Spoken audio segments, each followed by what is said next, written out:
Welcome to Dikshit tutorials, India's learning platform. तो guys, कल हमने जो कांग्रेस से पूर्व जो कुछ राजनीतिक संस्थाओं का जो गठन हुआ था उसके बारे में पढ़ लिया था। चाहे वो बंगाल में हुई हो या बंबई में हुई हो या फिर मद्रास में हुई हो, उन सभी संस्थाओं के बारे में हमने कल पढ़ लिया था। आज 1885 के वर्ष में हम आज शुरुआत करेंगे और उसमें मैं आपको बताऊंगा कि 1885 में अखिल भारतीय कांग्रेस की स्थापना की जाती है। इसके पीछे क्या धारणा थी, क्यों इस कांग्रेस को स्थापना करने की जरूरत पड़ी, आज मैं उसके ऊपर आपको एक ओवरव्यू देने वाला हूं। तो गाइस, आज का आपने यूपीएससी का एग्जाम देखा होगा, देखा कि नहीं आप लोगों ने क्वेश्चन पेपर? उस क्वेश्चन पेपर को आप देखना कैसे यूपीएससी ने अपने क्वेश्चंस का ट्रेंड बदल दिया है। ठीक है, अब पहले जैसा ट्रेंड नहीं रहा। कुछ क्वेश्चन बहुत ऐसे क्वेश्चन थे जिनमें कि एलिमिनेशन मेथड ही नहीं लग पा रहा था। ठीक है, तो उनको क्या करना है, अपने आप को उसके अनुसार हमें अपने आप को क्या करना है, मजबूती प्रदान करनी है ना, मजबूती प्रदान करनी है।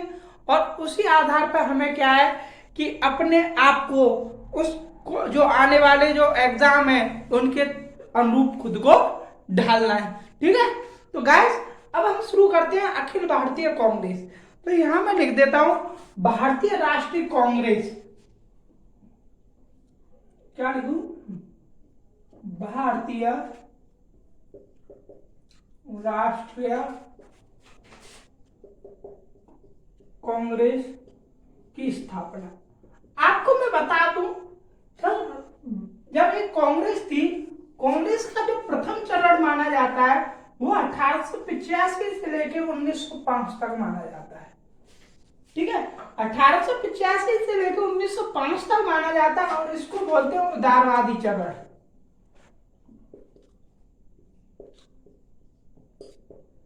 ठीक है, इस उदारवादी चरण में दादाभाई नेहरू जी का नाम आएगा, मदन मोहन मालवीय जी का नाम आएगा। तो मैं आपको उस पूरी लिस्ट बता दूंगा। ठीक है, कि उदारवादी चरण में कौन कौन से प्रमुख नेता थे। लेकिन मैं उससे पहले आपको एक ओवरव्यू दे दूं कांग्रेस के पूर्व। ए.ओ. ह्यूम नाम क्या था? देखो, नाम याद रखना, ए.ओ. ह्यूम, बहुत जरूरी नाम है ये। ए.ओ. ह्यूम 1884 में क्या करता है कि 1884 में इसी के प्रयत्नों, मतलब ए.ओ. ह्यूम के प्रयत्नों से है, ए.ओ. ह्यूम के प्रयत्नों से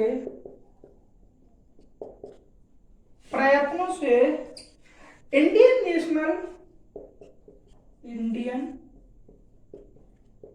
नेशनल यूनियन की स्थापना की जाती है। कि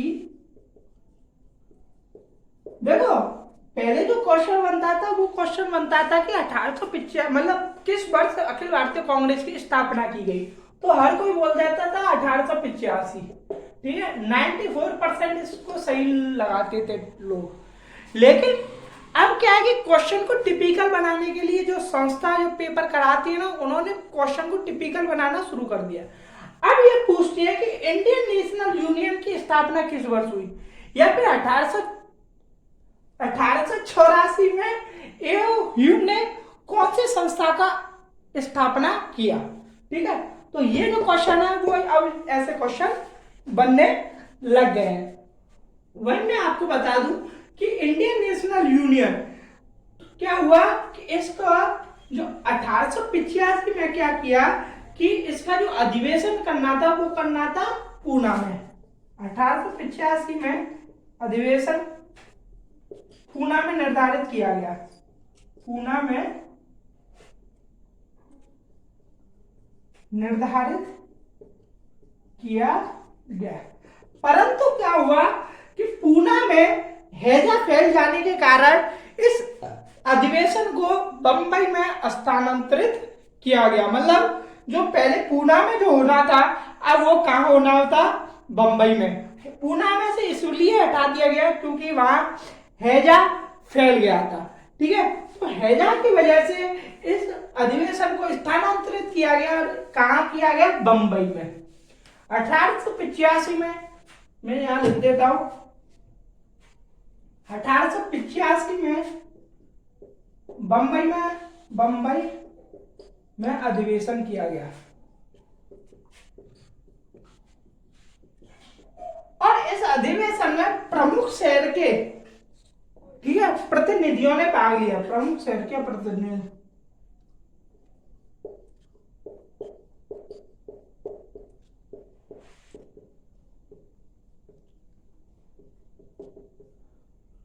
प्रतिनिधियों ने भाग लिया।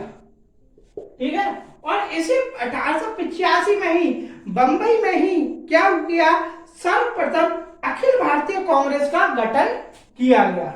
यही लिख देता हूं मैं, सर्वप्रथम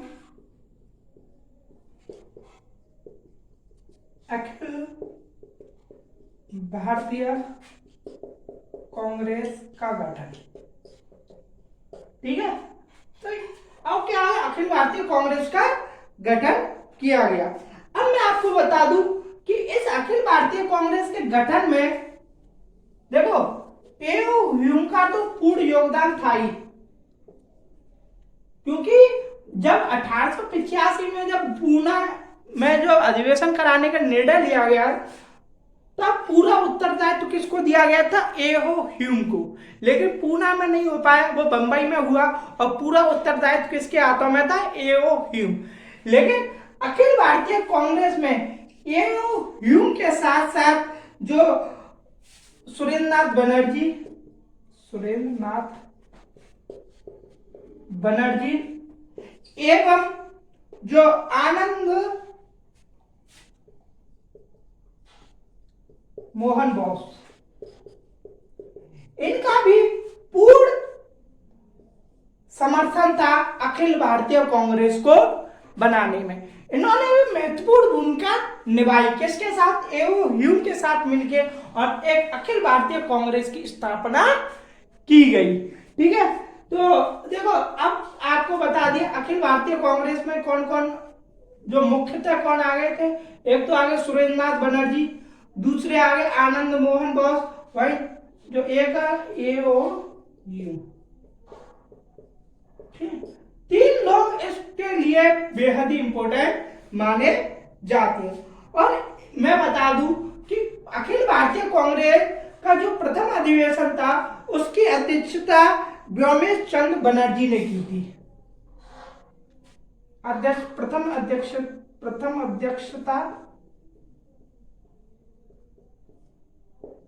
व्योमेश चंद्र बनर्जी। ठीक है, प्रथम अध्यक्षता किसने की, व्योमेश चंद्र बनर्जी ने। लेकिन आपको मैं एक और बात बता दूं, इसको हटा देता हूं, कि 1890 में कलकत्ता विश्वविद्यालय की प्रथम महिला स्नातक, 1890 में कलकत्ता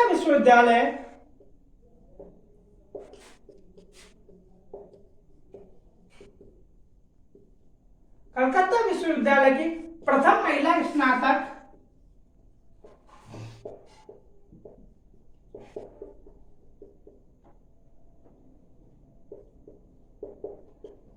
कादम्बिनी गांगुली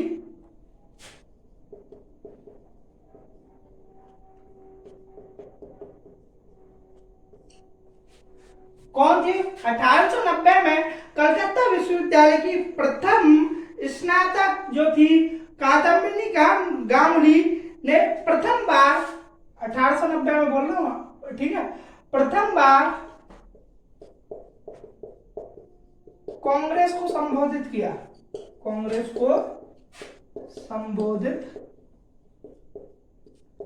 गाइस ये क्या है कि क्वेश्चन बना है, ठीक है, हवा में नहीं बता रहा, ये PYQ में मैंने देखा है कि प्रथम महिला जिसने कांग्रेस को संबोधित किया वो कौन थी? कादम्बिनी गांगुली। और कब किया था?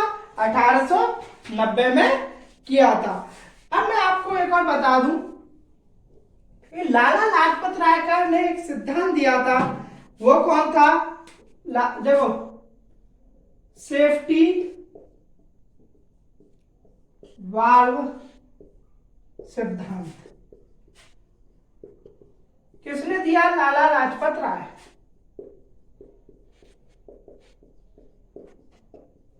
अब ये क्या है? सेफ्टी वाल्व सिद्धांत क्या होता है? सेफ्टी वाल्व सिद्धांत होता है कि अंग्रेजी शासन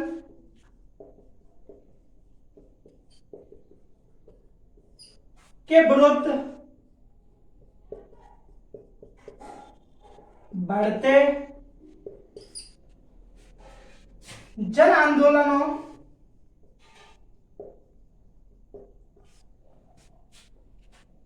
के लिए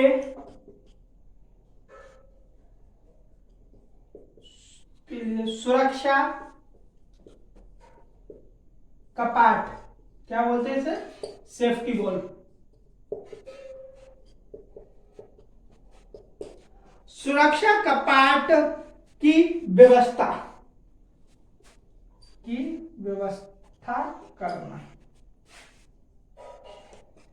सेफ्टी वॉल में बोला गया था कि जो कांग्रेस की स्थापना की गई है वो सेफ्टी वॉल सिद्धांत के आधार पर की गई है, क्योंकि उनको क्या लगता था कि जो अंग्रेजी शासन के विरुद्ध जब जब जैसे जैसे जन आंदोलन बढ़ रहा है, बढ़ते जन आंदोलनों के लिए उन्होंने क्या किया? कांग्रेस की आड़ में या कांग्रेस को एक सुरक्षा कपाट बनाकर, ठीक है, उस व्यवस्था की गई थी।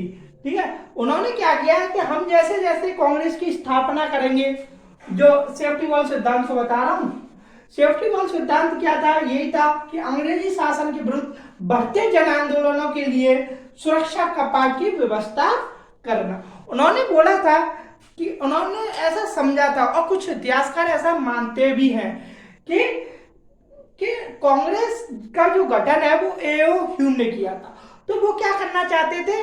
वो जो जन आंदोलनों की जो आवाज थी ना, उसको दबाना चाहते थे, क्योंकि 1857 में एक भयंकर क्रांति हुई थी और उसमें भले ही जीत गई हो कांग्रेस, लेकिन उसको बहुत हानि हुई थी। ठीक है, तो उस हानि से बचने के लिए उन्होंने क्या किया? कांग्रेस को खड़ा किया, कांग्रेस को बताया कि ये आपकी मुख्य पार्टी है, इसको आप अपना समाधान, अपना वो बताइए समस्या, ये उन समस्याओं के हमारे सामने प्रस्तुत करेगा। मतलब एक तरह से बोला जाए तो कांग्रेस को जनता की आवाज बनाने के लिए एओ ह्यूम ने कांग्रेस का गठन किया था। ठीक है, तो सेफ्टी वॉल सिद्धांत उसी आधार पर बोला गया, क्योंकि एओ ह्यूम ने किया, अंग्रेज ने इसका स्थापना की थी। और कुछ कहते हैं कि जन आंदोलन जैसे जैसे बढ़ रहे थे तो उन्होंने एक सुरक्षा कपाट बनाने की व्यवस्था की थी। वही अब मैं आपको बता दूं, लेकिन जो आधुनिक इतिहासकार हैं वो क्या बोलते हैं? वो बोलते हैं कि कांग्रेस की स्थापना जो है वो भारतीयों में आई एक राजनीतिक चेतना की वजह से हुई थी। ठीक है, आधुनिक जो इतिहासकार थे वो सेफ्टी वॉल सिद्धांत को ना मानते हुए यही बोलते हैं कि भारत के लोगों में क्या आ गई थी? एक राष्ट्रीय भावना जागृत हो गई थी। ठीक है, उनमें राजनीतिक चेतना आ गई थी, जिसकी वजह से कांग्रेस का गठन किया गया था। अब मैं आपको बता दूं, प्रारंभिक जो चरण में कांग्रेस के कुछ उद्देश्य थे। ठीक है, उन जो जैसे 1885 में जब कांग्रेस का गठन किया गया था तो उनमें क्या किया था? प्रारंभ में उन्होंने कुछ उद्देश्यों को निर्धारित किया था। ठीक है, मैं आपको कुछ बता देता हूं। जो पहला था वो था लोकतांत्रिक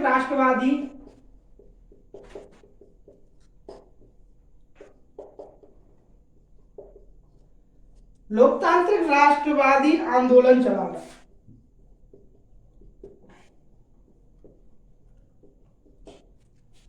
वही अगर मैं दूसरा बता दूं कि भारतीयों में राजनीतिक लक्ष्यों से परिचित कराना। भारतीयों को राजनीतिक लक्ष्यों से परिचित कराना एवं राजनीतिक शिक्षा को प्रोत्साहन देना।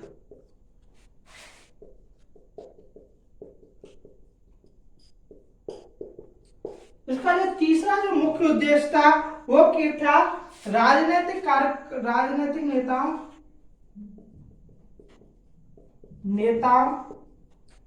एवं कार्यकर्ताओं के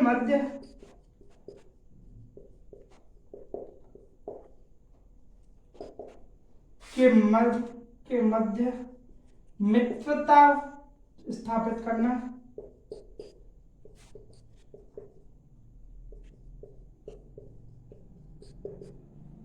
वहीं अगर मैं फोर्थ पॉइंट बता दूं कि उपनिवेशवादी विचारधारा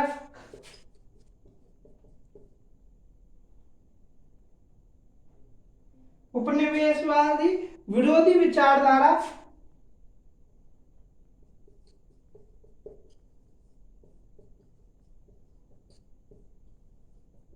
का समर्थन करना। सबसे जो इम्पोर्टेंट जो लक्ष्य था वो जो मैं आपको बता रहा हूं, जो फिफ्थ पॉइंट रहने वाला है कि जाति धर्म या प्रांतीयता की भावना से ऊपर उठकर उनमें राष्ट्रवादी भावना जागृत करना। ठीक है, धर्म मैं यहां बता दूं, जाति धर्म प्रांतीयता के आधार से ऊपर, प्रांतीयता से ऊपर उठकर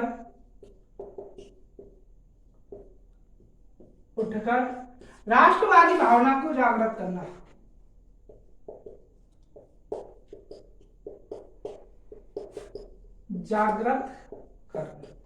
गाइस एक बात मैं आपको बता दूं, दीक्षित ट्यूटोरियल्स की टीम भी आपसे यही चाहती है कि जाति धर्म के ऊपर उठिए, एक मानवता की भावना अपने अंदर लेके आइए, क्योंकि जो हमारा जो भारत है वो सेक्युलर इंडिया है। कौन सा है? सेक्युलर। ठीक है, सभी जो धर्म है वो मान सम्मान प्यार मोहब्बत से रहते हैं। ठीक है, और उस मित्रता को निभाते रहिए, जाति धर्म से ऊपर उठकर एक मानवता का परिचय दीजिए पूरे अटल विश्व के सामने। भारत में जो रह रहे हैं लोग, चाहे वो कोई से भी धर्म के रह रहे हो, मित्रता का जो परिचय अभी तक दिया है, मैं चाहता हूं, दीक्षित ट्यूटोरियल्स की टीम भी चाहती है और पूरा देश चाहता है कि उस मित्रता की भावना आप में बनी रहे, जाति धर्म में भेदभाव ना करके। एक अगर आपको कुछ चीज के लिए आंदोलन चलाना है, कुछ चीज के लिए आपको, हाँ कुछ आपको कहते हैं ना, कोई हमको बदलाव चाहिए, तो आप इनमें बदलाव मत लाइए। देश के विकास को में हम कैसे तीव्र गति से बदलाव ला सकते हैं, वो बदलाव के बारे में सोचिए। देखिए, जाति धर्म ये क्या है? कुछ नहीं है, मानवता सबसे बड़ी है। ठीक है, उस मानवता को बनाए रखिए। ठीक है, मानवता वो है।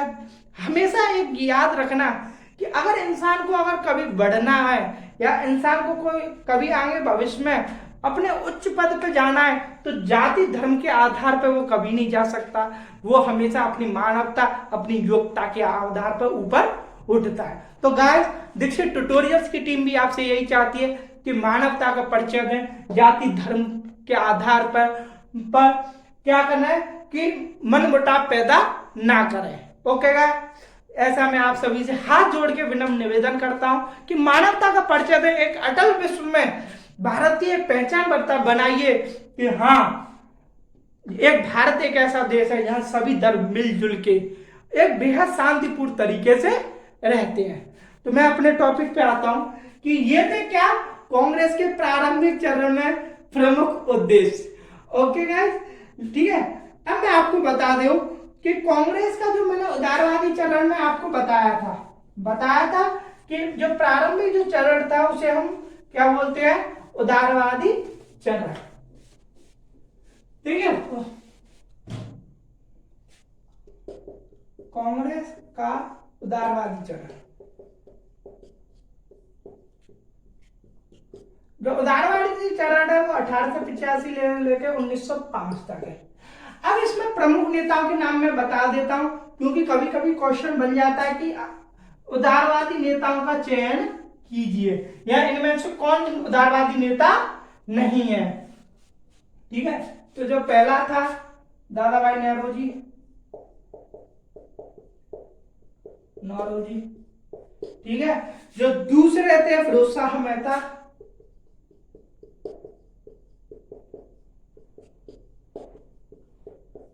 ठीक है। जो तीसरे थे वो था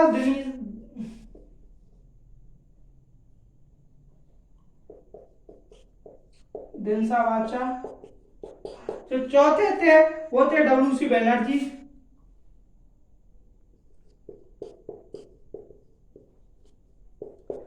जो नेक्स्ट थे वो थे SN बनर्जी।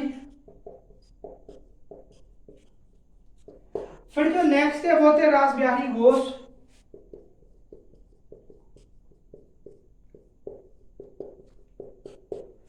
ठीक है, फिर कौन थे? RC दत्ता।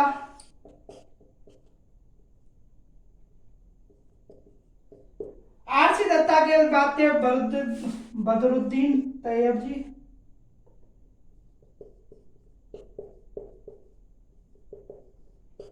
ठीक है, ठीक है। फिर नेक्स्ट थे गोपाल कृष्ण गोखले।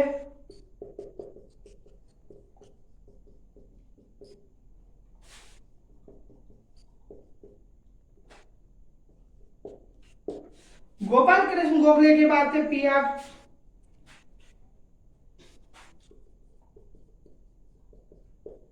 नायडू। फिर जो नेक्स्ट है वो थे आनंद चार्लू।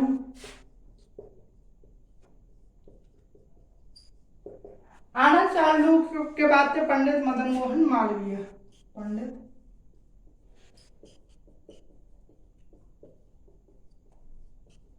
इत्यादि। ठीक है, ये थे उदारवादी नेता जो कि 1885 से लेकर 1905 तक रहे थे। ठीक है, कौन थे ये? उदारवादी नेता। और ये क्वेश्चन कभी कभी बनता भी है। ठीक है, क्वेश्चन बनता है कि उदारवादी चरण में कौन कौन से नेता थे। तो दादा भाई नेहरू आ गए, फिरोज शाह मेहता आ जाएंगे, दिनसा वाचा आ जाएगा, WC बनर्जी आ जाएंगे, SN बनर्जी आ जाएंगे, रास बिहारी घोष आ जाएंगे, दिनसा वाचा सर आ जाएंगे, RC दत्ता आ जाएंगे, बदरुद्दीन तैयब जी आ जाएंगे, गोपाल कृष्ण गोखले आ जाएंगे। गोपाल कृष्ण गोखले गांधी जी के राजनीतिक गुरु भी थे। गांधी जी के राजनीतिक गुरु।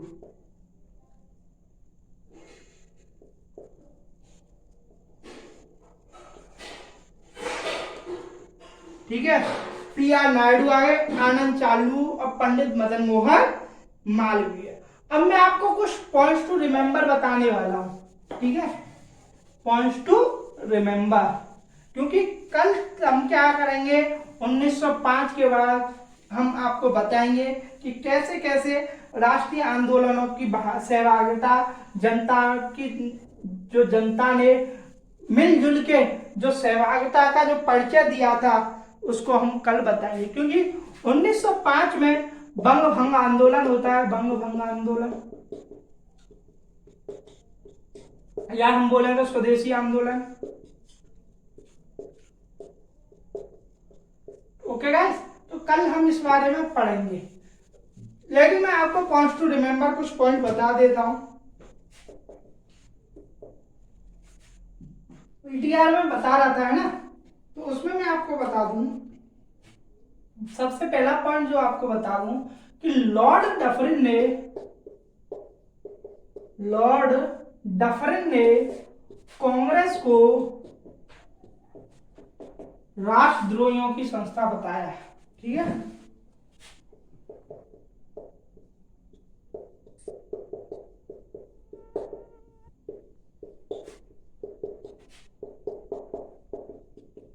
वही अगर मैं दूसरा पॉइंट टू रिमेंबर बता दूं कि कांग्रेस के कुछ विरोधी जो लोग थे उनके साथ कांग्रेस ने एक गठबंधन कर लिया था। कांग्रेस के विरोधी लोग जैसे कौन कौन थे मैं आपको बता दूं। उनका जो नाम था सैयद अहमद खान,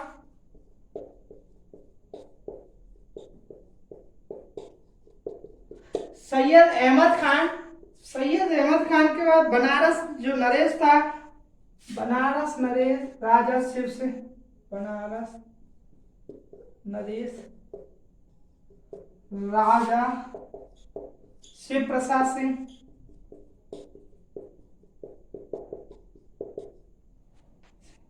इत्यादि। क्या किया कि अंग्रेजों ने जो कांग्रेस की आलोचना करने हेतु इनको उकसाया, ठीक है। और क्या किया, राष्ट्र विरोधी जो कांग्रेस के जो राष्ट्र विरोधी नहीं, सॉरी, कांग्रेस के विरोधी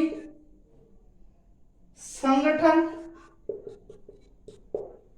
उन्होंने क्या किया, संयुक्त भारत राष्ट्रवादी संगठन,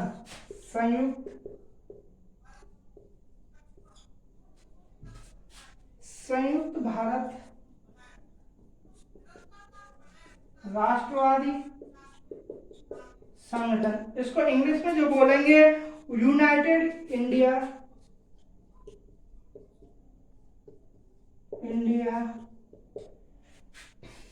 पैट्रियट एसोसिएशन।